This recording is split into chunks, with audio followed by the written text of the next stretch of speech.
Why are you all looking so damn scared? Act like you're going to a funeral.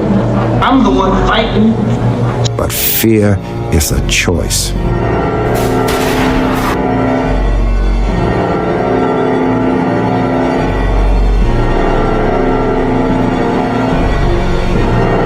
So let me in fucking house!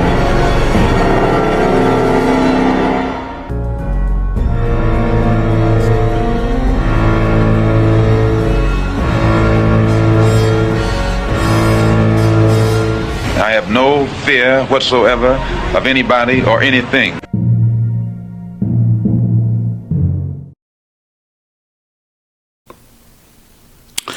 Yo, what is up, No Fear fans? I am back at y'all again with another movie review.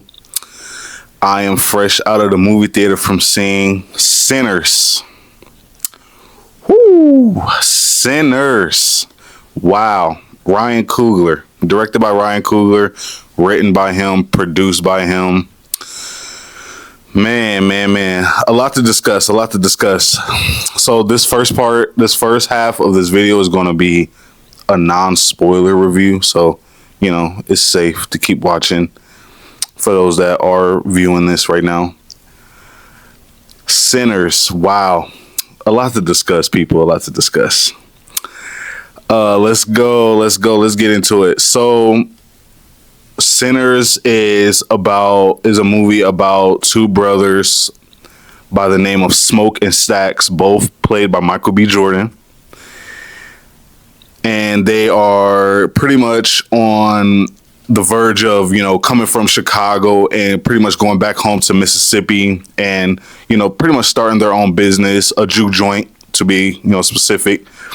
And they are, they're pretty much, this movie is really, it's a slow, good, interesting start.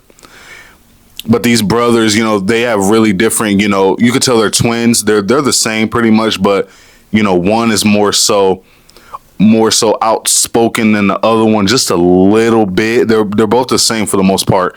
You can sometimes barely tell the difference sometimes when they're in their, by their character.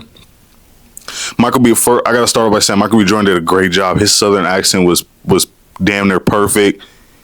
He did a great job with, playing two characters, Smoke and Stacks. Michael B. Jordan killed it. I ain't gonna lie, he killed it. So yeah, they're pretty much on their way, coming from Chicago, going back home to Mississippi, starting their own juke joint and stuff like that. Recruiting, their little cousin and a lot of other, old family, like friends and family members that they, pretty much grew up with when they were home in Mississippi before they moved away. And these two twin brothers, they're pretty much known in the town like really well because as soon as they get back, people are like, some are afraid of them, some are excited to see them, and like they're really well known in this town and back in Mississippi. This movie takes place back in the 1930s, 1932 to be exact.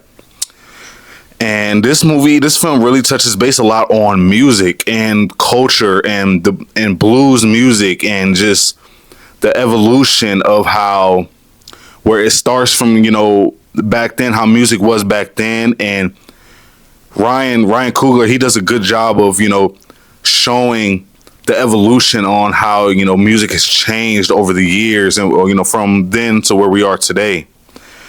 And there is a lot of, good representations of where, he presents, music back then, the blue, first and foremost, I was never really a fan of the type, but after watching this film, I'm a big fan of, blues music. I was never really too knowledgeable. I wasn't too well known on the history of it like that. But now it's like I have a better understanding on where this music comes from and, where we are today from back then and how great of artists there was, and how unique it is, the music is.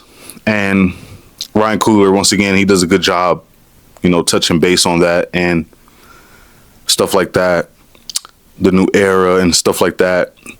The film, also explores a racial and societal tensions, back in the Jim Crow era. They touch base on, a lot of stuff like that. Obviously, it's the 30s. You got two black twins, going back home to Mississippi, and we know how it was back then. And yeah, like this movie was really touching. It's a really slow build up. And now I'm not gonna lie, real quick, I went into this movie a little blind. I watched the first trailer. I did not watch the second trailer. Now, after watching the first trailer only, I did have the thought in my head going into the theater watching this film that, I was going to get. I had a little bit of, From Dusk Till Dawn vibes, a little bit.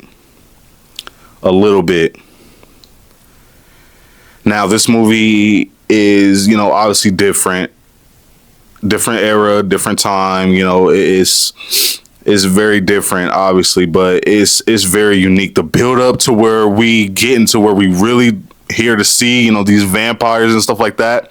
The build up to is really, is really good in my opinion. Some people may have an issue with it, but it's, people's opinions, whatever. But I really love the build up before. Now it takes a little while. Now you do get like one quick little scare moment in the beginning of this movie where it's like, whoa, like what the hell was that? And that's pretty much it. It throws in that little scare moment, and it's like, whoa, okay. And then it pretty much just leaves you there. And then the rest of this movie, first half of this movie is, getting to know these characters, and everybody does pretty much a good job, introducing themselves into their, how they are. Delroy Lindo, man, very underrated actor, in my opinion.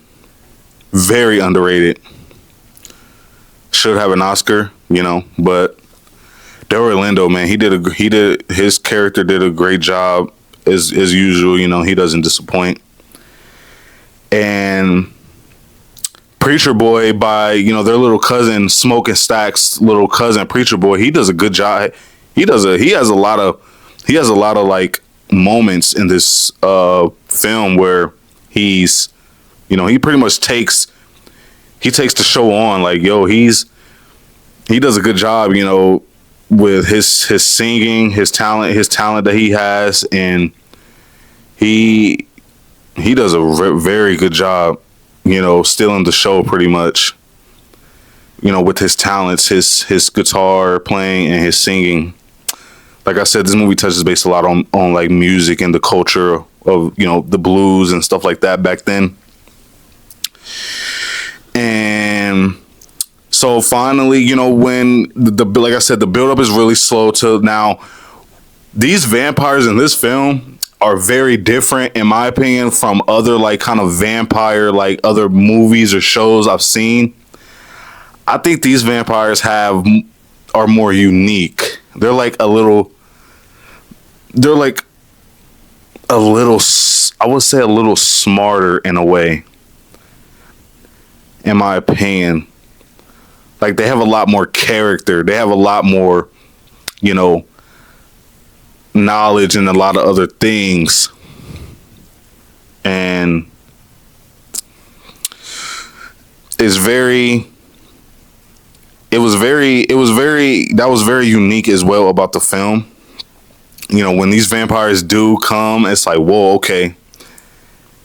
And it's these vampires, in my opinion, overall, these vampires are very different, and they were very smart. They were like smarter than a lot of vampires I've seen in other films and other, or TV shows. And everything, when everything finally goes to shit, it's like, whoa, okay. No spoilers.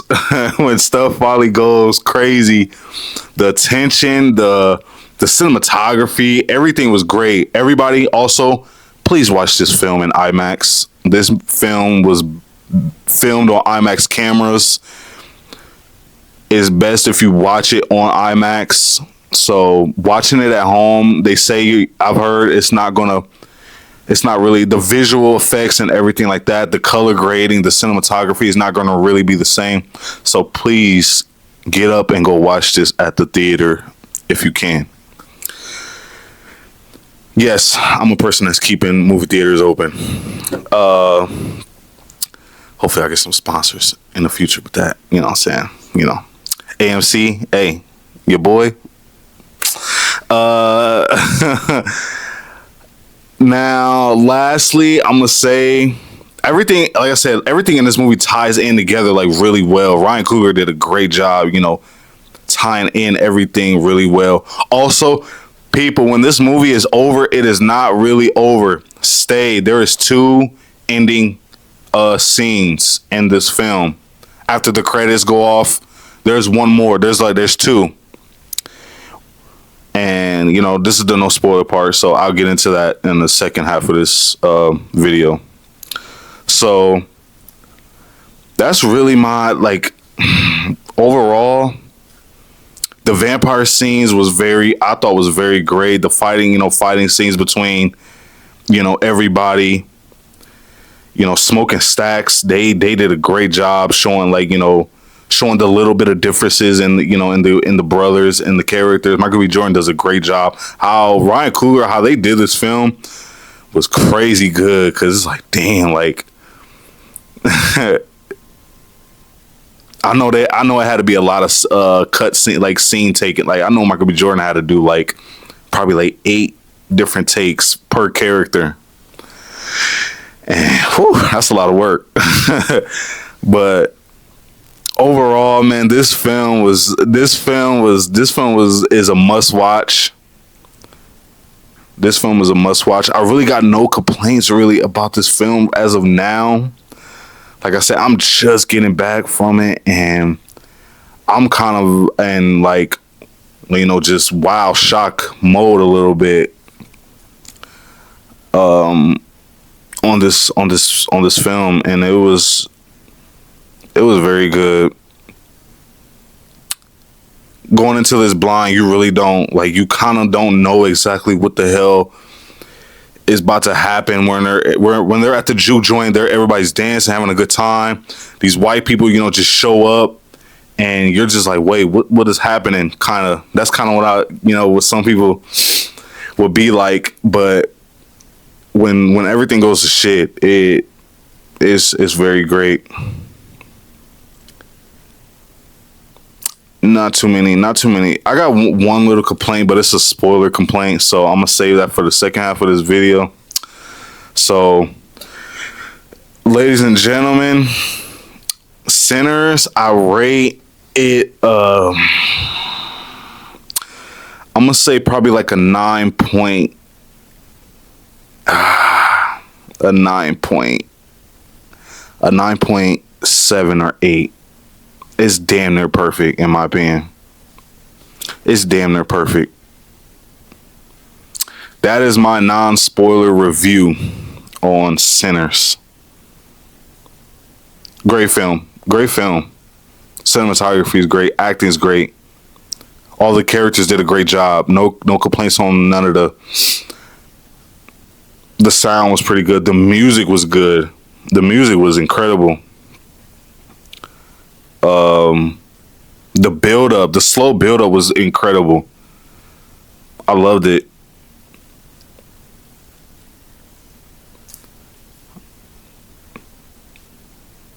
Yeah.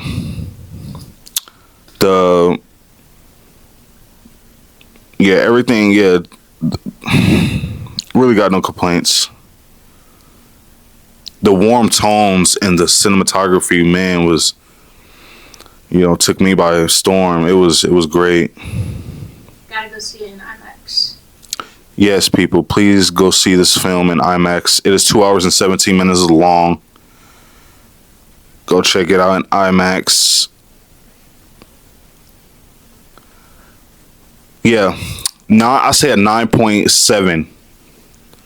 9.7, 9.8. One of those. I'm gonna say 9.8 because the spoiler complaint that I have is really not that big of a deal. So, but it just knocks it off just a little bit. But now, what I consider this movie of the year so far, I am going to say movie of the year so far. I know I said it in the last. I'm gonna save that for the spoiler part. But yeah, I rate this film 9.8 out of 10. A must-see film. Go watch it. Yes, loved it. Really, no complaints. So, you got any non-spoilers opinions? No. All yours are spoilers. Okay. Yeah. All right. So here we go. Now we are on the spoiler. Now let's get into the spoiler. Okay. You want to start with anything? You want me to go ahead? Start. I want you to go ahead. All right. Okay. Now the twin brothers, Smoke and Stacks, like I said in the beginning, they are, coming from Chicago and they're moving to Mississippi, going back to Mississippi where they're from, and starting a juke joint. Now, this character, Preacher Boy, their little cousin, he has a father who's a preacher. His name is Preacher Boy. His father's a preacher. That's why they call him that. He has a lot of screen time. And there's a scene when him and the brother Stack, if I'm not mistaken, was riding in the car, and he shows what he can do. He's singing. He shows Stack what he can do, and that was one of the first scenes where it's like, whoa, okay, this kid, is gonna be on the camera for a while. And I love that scene because he did very good. The song he sung was, and his voice was pretty good. He had a pretty deep voice for, I don't know how old he is, but I thought his voice was pretty deep. But it sounded good. And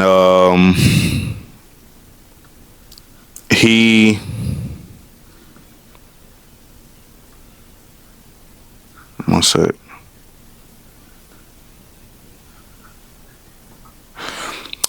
My bad. So he does a really good, like I said, the character Preacher Boy, he does a very, very good job with, with his on screen time. Delroy Lindo, he shows how much of an asshole and a drunk he is. Stack, when he recruits him, he recruits him with alcohol for the most part. Well, money and alcohol is what got him. Now, beer, I'm not too knowledgeable when it comes to alcohol and stuff like that and the evolution of it. Was beer kind of like something new back then? Not really, because when he said beer, he got real happy. And it's like, you ain't never drunk beer before? It was Irish beer, so he never had Irish beer before. Oh. Yeah, they only had corn brown? Brown. I don't even know. Corn brew? Yeah. Beer? Yeah. Yeah, that's all. Okay. It's okay. Oh, okay. So it was like a more expensive type of beer. Yeah, either made from hops, barley, or something else. Okay. Now, yeah, Stack, the Stack twin brother, recruited Delroy Lindo's character and to come into work at the juke joint with money, but beer was the bigger, was like the one where, he got him to go. Now, here's where, now Stack was the brother who had the girl, what's that girl's name? Which one was Stack? So Stack's with the girls or without? I think Stack was the one with the grills. Smoke was the other brother, the kind of more knowledgeable brother. Stax had Haley Steinfeld, the white girl. Yeah. But she played like a mixed girl in the film. I don't know if she's mixed in real life. Her grandma was mixed, so her mom was like a quarter black and white. Oh. And so that means she was like 10 or 15% black. So she was just white. Okay. I mean, I don't want to breathe the winter influences. I don't know. Yeah. She could be mixed. I don't know. Okay. Well, it's up to whoever, whatever people think about it. Now Stack and her has some, history. Now, here's my complaint. Here's my one complaint. Now, I'm not one of those people that get cringe when it comes to like certain sex scenes in films. But there's one scene in this film where it was like, ugh, like I'm not too much of a fan of that. Now, I don't judge people for what they do. What you do in the bedroom is fine. That's your business, and what you like, your fetishes, I have no issue with that. I don't judge anyone for whatever they do, as long as it's consenting to both people, both parties. I don't care. Now, there's a scene where it's like, okay, him and her are she's a vampire already at this point. They're at the juke joint, they're in the back room, and they have a spit in the mouth scene. That scene was just kind of like cringe, but it was just more slobber than it was spit. That was nasty. Well, ain't they the same thing? It's not, because slobber's like a mixture of mucus. It's nastier. Spit is like watery saliva. Hey, I don't know. Okay, yeah, well that's fine. But yeah, that part was just like I want to put that in there, but it's fine. That's my only little complaint, where it was like,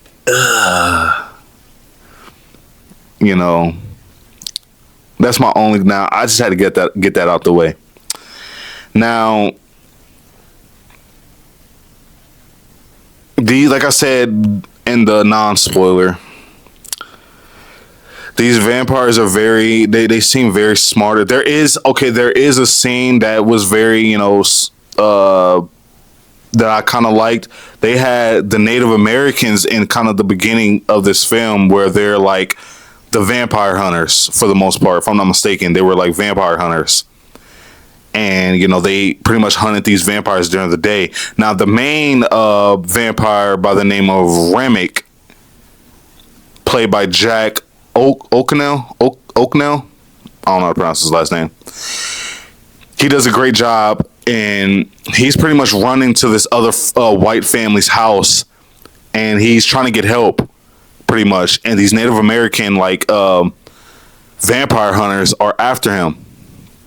And, so the other white family, when he's at their door, the Remick vampire is at their door. He's banging at their door, and he convinces them. He has to act. Well, people that don't know, vampires have to have permission to come into another person's establishment.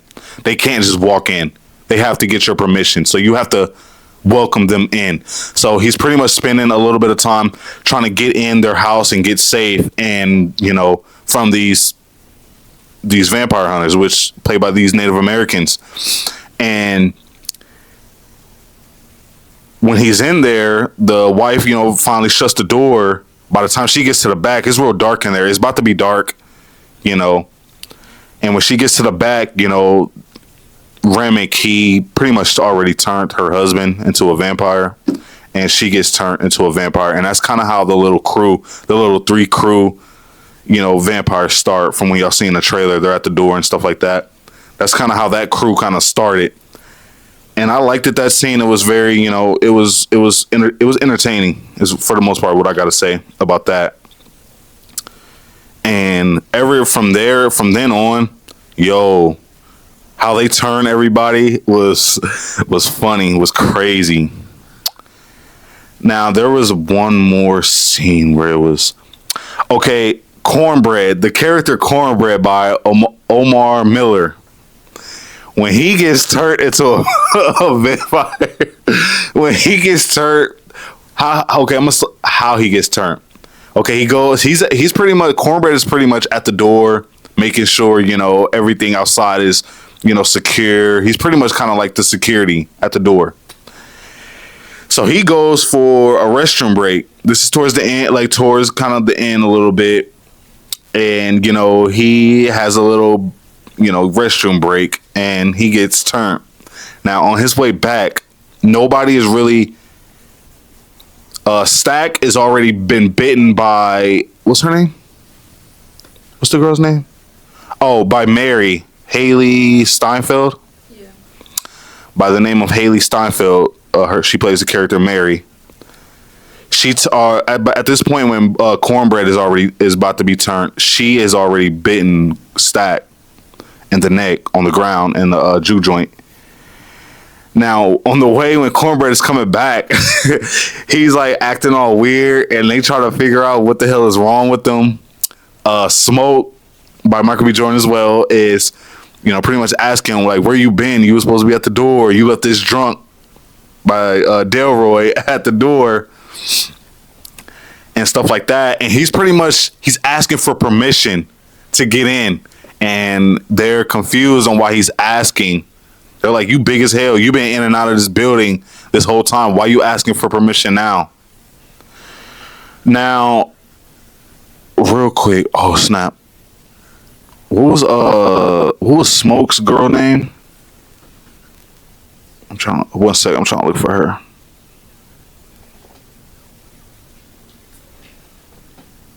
Oh shit! What was her name?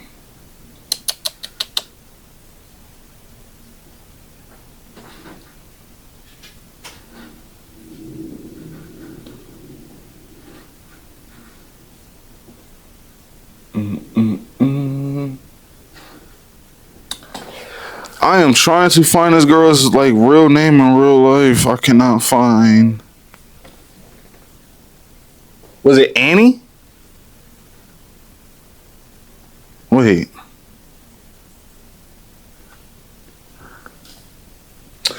Okay, found it. Sorry, my bad. Annie. Now, this woman is the one, she's kind of like the knowledgeable one in a way. Like, she's heard stories about vampires and stuff and kind of how they work a little bit. She's the one that kind of like detects Cornbread is not right. She's the one that's kind of like asking Cornbread, "Hey, why are you asking for permission to come in? She kind of has suspicious, and in the back of her mind, she's like, "Yo, something ain't right about him." And everybody else kind of falls into place with that. And then for the most part, she's the one that kind of figures everything out. Like, yo, these are vampires. She ends up throwing garlic and stuff like that on one of them and figures out. Now, Cornbread and Smoke. Cornbread is pretty much at the door, trying to get in, like I said before. Now, he asks the Smoke for his money. Smoke says no at the beginning, like when he asks him for his money. "All right, if I can come in, give me my money."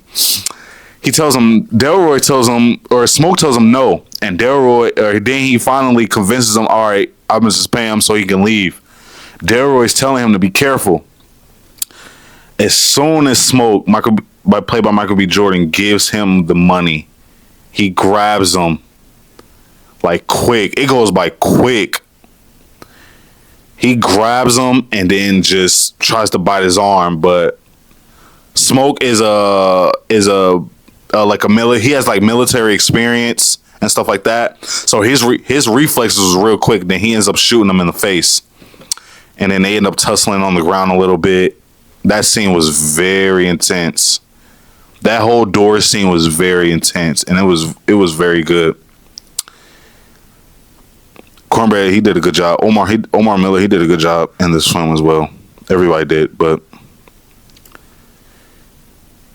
that was probably one of the most intense scenes. Like one of scenes that was whoa. Now, last thing I gotta say, of scenes that just really, was really good. The ending where Smoke ends up killing the clans, one of the clans or all of the clans members who sold him the juke joint, him and his brother the juke joint. They sold him it out of like, yo, okay, we're gonna sell him this, but when, you know, at the end of the day, we're gonna kill him in this juke joint and get our money, steal the money back and steal the property back and stuff like that. That was their whole plan, was to sell these two black guys the land and the juke joint, and we're gonna come by and take it back, which doesn't surprise me. So they do some backstabbing shit, like that was their plan, to do some backstabbing stuff like that, and you know, pretty much they tried the wrong N words. YouTube guidelines. I ain't gonna say it, but yeah, that was one satisfying scene, like part of the film. Towards the ending where Smoke he smokes these motherfuckers. You know, yeah, that scene was very intense. The fight scene between Smoke and Stack, his brother, that scene was good. I wonder how many takes it took to do that. I know Michael B. Jordan had to take, man, like 10 takes per character to do that scene. I know it took a long time to do that. The fight scene between them two when Stack is a vampire and Smoke, you know, he's on the verge of, you know, at first he doesn't want to kill his brother, kind of like on some From Dusk Till Dawn type shit a little bit. You know, it's his brother. They're like pretty much a part of each other and stuff like that. Now, the ending credits, there is a scene there in the ending credits. So pretty much Smoke does not he ends up not killing his brother because he just couldn't. He just couldn't. He couldn't do it. But the film does a good job making you think. They always say, if you don't see the person die, they ain't dead. And I kind of should have known that, but I didn't. I thought his brother was dead.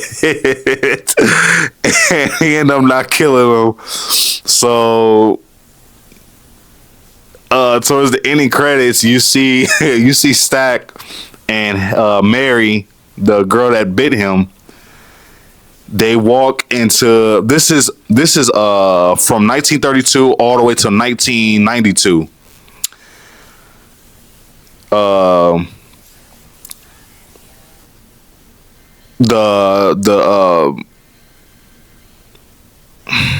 The preacher boy, so he's like, damn, he's got to be like 80 something by now, 70, 80 something by then. And you know, he's a very good. He's still doing his music thing and stuff like that. And hey, he's had a pretty much successful life. And I think for the most part, Michael B. Jordan and Mary were like music producers at this point. They're vampires still, so they still look young. They've evolved into the 90s era. He got a 90s like haircut. They got on 90s like clothes and stuff like that. And they come into the bar and they try to recruit. I think they try to pretty much come and recruit Preacher Boy into, you know, becoming a vampire because they could make a lot of money with him, off him. They want him to go on tour, no pain. They kept, you know, pretty much trying to convince him, hey, yo, like, come to our side. They kept trying to convince him to come to our side. And that scene was I thought that was a very good, funny and intense scene as well. It was I didn't see that coming. When they walked through that door, I was like, whoa, wait, they still alive? And then it does a flashback on what happened. The flashbacks in this movie was very good too. So, but yeah, that's scenes that really stuck out to me, and scenes that, like I said, the music.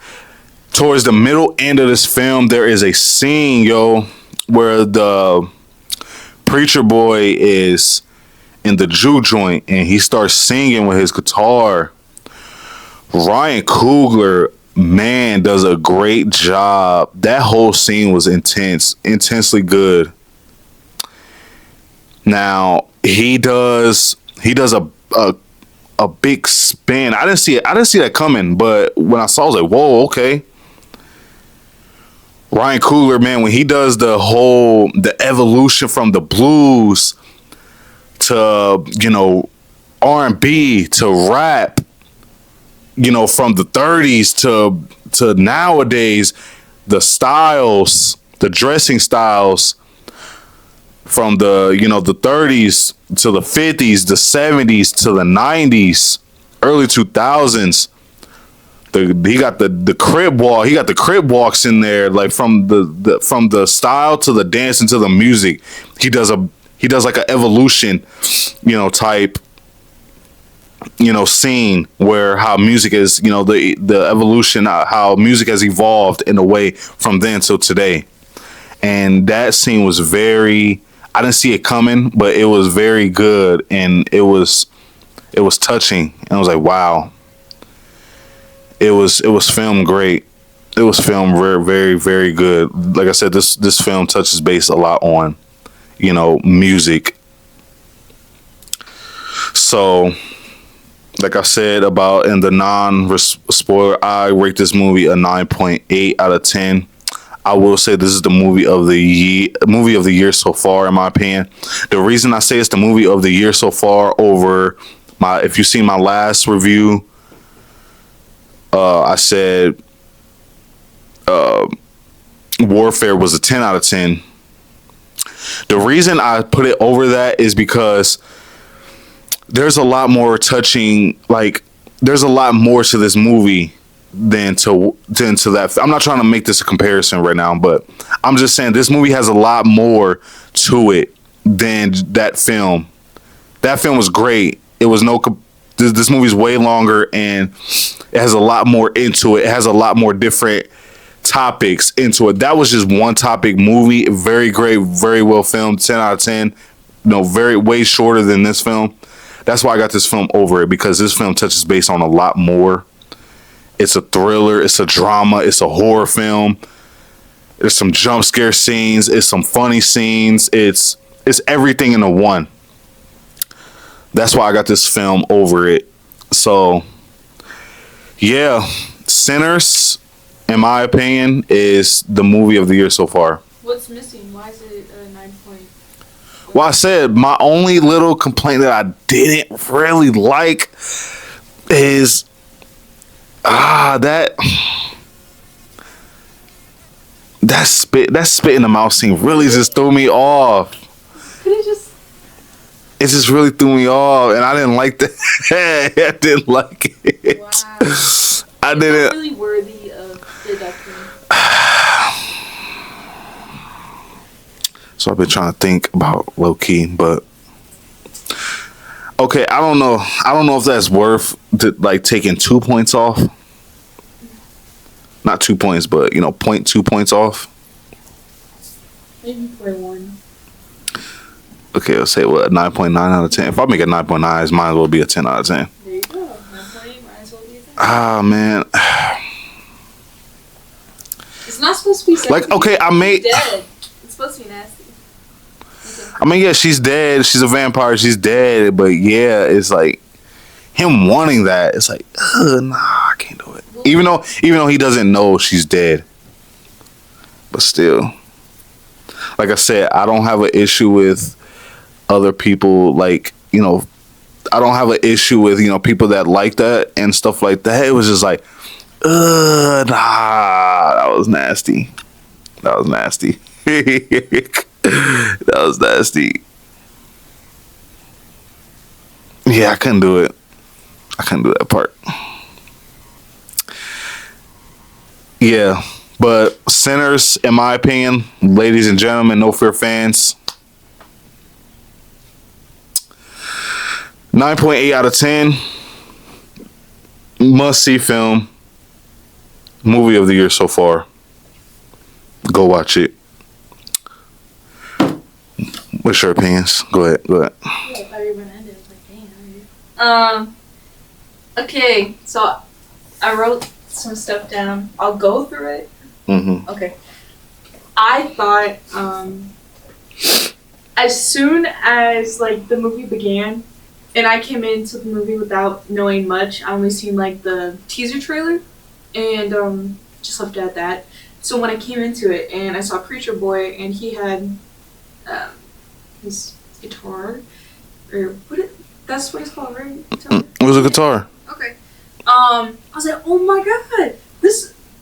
For some reason, my mind was clicking. I was like, this reminds me of this story I read like online somewhere, where it was a mention of a myth, and it was about like a real life guy. And I just looked it up, and I was like, oh, I was right. Okay, so there is a direct correlation. Ryan Coogler created Preacher Boy based off of Robert Johnson. He is 1 second. Sorry, where's my notes? Okay, there's a direct parallel between the character Preacher Boy, Sammy, in Sinners, and the real-life legend of Robert Johnson, the famous black blues musician said to have sold his soul to the devil at a crossroads in exchange for musical talent. Johnson was a pioneering blues guitarist and singer from Mississippi in the 1930s, the same setting and era as Sinners. According to folklore, he disappeared for a short time, returned with supernatural guitar skills, and people believed he made a deal with the devil. He became the poster child for black talent being spiritually traded and then exploited. So that's him. Preacher Boy is just like, that's the whole thing wrapped up right there. His character being based off of that real life man is great, and it's a brilliant use of black folklore, historical trauma, and cultural commentary. Coogler ties the supernatural to real-life exploitation, from slave spirituals to blues to modern hip-hop, like you stated. That was a very beautiful scene, in my opinion. Just like Johnson's soul deal reflects the tension between artistic power and systemic oppression, Sammy's story becomes a symbol of resisting erasure and choosing legacy over fame. Towards the end, of course. Anyways, I also thought, with no like research or any external opinions, I was like, oh my god, this movie reminds me of Lovecraft Country a little bit for the theme. All I'm talking about is the theme, nothing else, okay? The theme. One of the themes. There's many themes, of course. So I thought I saw similar themes from Sinners and Lovecraft Country, while with exploring trauma through a supernatural lens. Lovecraft and Sinners both use supernatural imagery to explore black trauma, identity, and survival, whether it's monsters or soul-selling. The fantasy elements reflect real-life pain, passed down through generations, forcing characters to confront who they are and what they're willing to lose or fight for to be free. And I thought that was really interesting. The vampires aren't just monsters, they're colonizers, consumers, and appropriators. Same with the characters that were coming across in the show Lovecraft Country. It was great, and the use of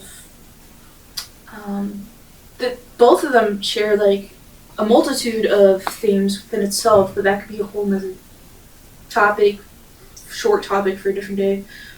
But yeah, did you kind of revel in that like thought too when you Lovecraft Country? Yeah, like similar theme. Yeah, from the racial, from the racial standpoint of it, and bringing in like there's something bigger going on. Like in Lovecraft Country, there was like, okay, the time this is taken back in is like not a good time for people of color. Yeah. But there's something bigger going on than that. Yes, it's a way to amplify. Yeah. The obviously already amplified, realistic, horrible things that have occurred in multitudes of ways, of course. But it's supposed to sadly be palatable by using Lovecraftian horror ideas from H.P. Lovecraft, that famous author, to be more palatable and fantastical for other viewers that don't have generational ties to those specific situations that still occur to this day, of course. But it does make it a great watch for sure. And yeah, I mean, it was palatable to me, but I didn't need it to be. But I do notice that was definitely one of its purposes. But I believe the creator, what was her name? Oh fuck, her name. she did a great job. She did such a good job. Mm-hmm. Yeah. And then with also to revel in the symbol of resisting erasure and choosing legacy over fame.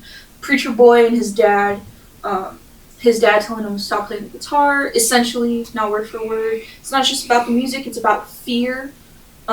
His dad is trying to protect his son from a world that punishes black talent, exploits it, and it shows generational trauma, survival over self-expression, or it could just be seen as like just a father being like, knock it off, you know, like come on, you know, I'm a preacher, whatever, you're my son, like do what you're told. It could be whatever. Survival over self-expression, essentially. But by the end, Preacher Boy honors both his father's fear and his own life, choosing his soul, his music, and his legacy. And then when the Asian woman calls the twin soldiers, I was like, oh, that's why they're so good with guns. And at the end, when he had like war weapons and shit, he could have bought it himself. I was like, no, he's really skilled and he's great with the grenade. So I looked into this, and it's a thought, but it hints at a past we barely see. How Smoke and his twin probably fought in wars, maybe drafted or forced into service. That could explain why he left his girl and his baby behind in the first place. So that grave isn't just about death. In that scene when he goes back to visit his girl after they came back from Chicago in the beginning, it could also be about the cost of being a soldier in more ways than one, for your country, your community, and your soul, hinting at each character having their own form of sins. And Smoke's journey back to them at the end is his release from all of that war, guilt, survival, and his return peace. So that was cool. I was happy I caught into that. I mean, it was pretty simple, and it's not everything is... Ryan Coogler did a great job in this movie, making things pretty surface. Just needing you to take like 2 seconds to connect the dots, which is great. And I think that's fine. And I love that. Because it was really easy for me to do that too. I was like, dang, and we didn't need too much attention on Smoke's character past to understand those connections with his girl, and we just needed like a short few scenes, and it was still as impactful for me to understand that, and that was great in my opinion. I think Ryan Coogler is amazing, and I'm looking forward to seeing more of his films, and I give this movie a 9 out of 10. 1 point deducted because I felt like some of the some scenes were goofy, like with the what was his name? The guy that was dating the bodyguard at the door. Cornbread. Yeah, when he was out taking a whiz, the vampires are around him saying cornbread. And then what was the thing that they said? Love something. It was like their phrase for their new clan that they were talking about. Oh. Yeah, they kept whispering it around him. Yeah. I was dying laughing. I was like, what the... So, I mean, it was funny. It was a good movie all around. Great action. It looked amazing. Colors were beautiful. The scenes were great. I wonder where they shot it at. I really enjoyed that. I heard they filmed it in New Orleans. Really? Yeah. That's cool. But the New Orleans culture and that Mississippi back then kind of tie into each other, you know, kind of that southern. My favorite like backdrop was when he went to go visit his girl at her house. That was gorgeous. Like where they were like facing off with each other, talking. You know, before they got comfortable with each other, and like it was just beautiful. Like I thought that was the best like shot scene in my opinion of the movie. I don't know. It was just so pretty. But yeah, that's all I have to say. There were some things where it's like it felt like Ryan Coogler was probably trying to catch up on the story, like, but I didn't feel like anything needed expanded upon, so I don't really have good quality feedback on that. Yeah. Not like I'm a professional. But okay. That's it. All right, 9 out of 10. Okay. Now, last thing I'm gonna say. Now I know I said how how vampires work for the most part is you have to invite them into your establishment. Now, I know some people probably, see this like, okay, how the hell did the vampires get inside of the the Jew joint, you know. There is a Korean or Asian woman by the name of Lee Jun Lee. She plays the character Grace Chow in the film. Her husband goes out to get the car because by this time they figure out, okay, there's something crazy going on. They've seen these vampires. One of them gets shot like 5 times, gets up and just runs off. Her husband gets the car, comes back a vampire. So the head vampire guy, Remick, he threatens to go and kill their daughter. So that's how she fought. Like, she ends up, like, you know, kind of folding and putting everybody else's life on the line and saying, come in. There's a scene where she yells, they're trying to get her to stay quiet. She yells for them to come in, and that's how they get in, and that's how things go to shit inside of the Jew joint and everything. That scene kind of, it was good, but it pissed me off. And I was like, oh my God. It's always over a damn kid in these films where somebody do something stupid. But yeah, movie of the year so far to me. Go check it out. I loved it. One little part I didn't like, you know, which is fine. Some people may like, I don't think that's worth taking any type of points off. Yeah, probably not. But that scene just kind of, it was just like, I don't think it was necessary. But yeah, Ryan Coogler, great job once again. That ends this video, ladies and gentlemen. If you haven't already, please hit that like, comment, subscribe, share. I would really appreciate it. Stay tuned for the next video I got coming. Lots of more content coming, everybody. So please stay tuned. Like, comment, subscribe, share. Comment your opinions. If you go and watch this film, comment if you agree with anything or if you disagree with anything. I'll really appreciate it. I'll respond back. So love y'all. Stay fearless.